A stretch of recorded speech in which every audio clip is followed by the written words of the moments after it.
ambitious yung plano, pero ang sinabi ng Pangulo nung nakinig siya sa ating mga stakeholders, lalo-lalo na sa ating mga motorists, sabi niya, we have to find a better way. Yun ang sabi ng Pangulo. Kailangan naman talaga natin ayusin ang EDSA, hindi lang EDSA. Halos lahat ng mga kalye natin sa mga malaking syudad, kailangan talaga ayusin. Pero ang sabi ng Pangulo, kailangan minimal yung disruption sa mga motorista natin, tsaka sa mga commuters natin. So, yung finding a better way, yan ang pinagtrabahuan natin sa DPWH na itong nakaraang mga block. May 31, ang trabaho lang ay mula 10 p.m. Monday to Friday hanggang 4 a.m. Araw-araw yan. 10 p.m. to 4 a.m. lang magtatrabaho. At pagdating ng 5 a.m., yung tinrabaho nila na ina-asfalto nila, bubuksan na at gagamitin na ng mga kababayan natin.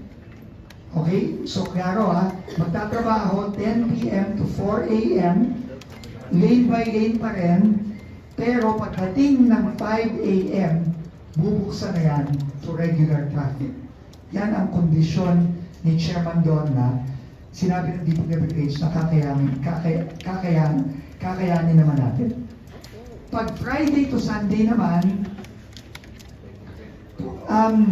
magkakaroon tayo ng ganun pa rin working hours, pero imbes na asphalt overlay lang, pwede din mag-reblock kung may kinakailangan i-reblock. 2 taon minimum ang sinabi ng DPWH. Sabi ng Pangulo, hindi pwede yan. Kailangan yan mag-set. So, ang bagong plano, 8 buwan na lang. May 2 phase. Phase 1, 4 months, Rojas Boulevard to Orense. Yun ang uunahin natin. Phase 2, 4 months ulit, the rest of EDSA. Okay, so yun ang magiging timeline natin. Okay. Budget, napakalaki po ng diferensya.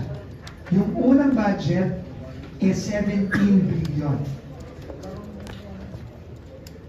Dahil sa bagong teknolohiya ang gagamitin natin, dahil na rin sa adjustments natin, sa cost of materials na in-implement na natin, 6 billion na yan.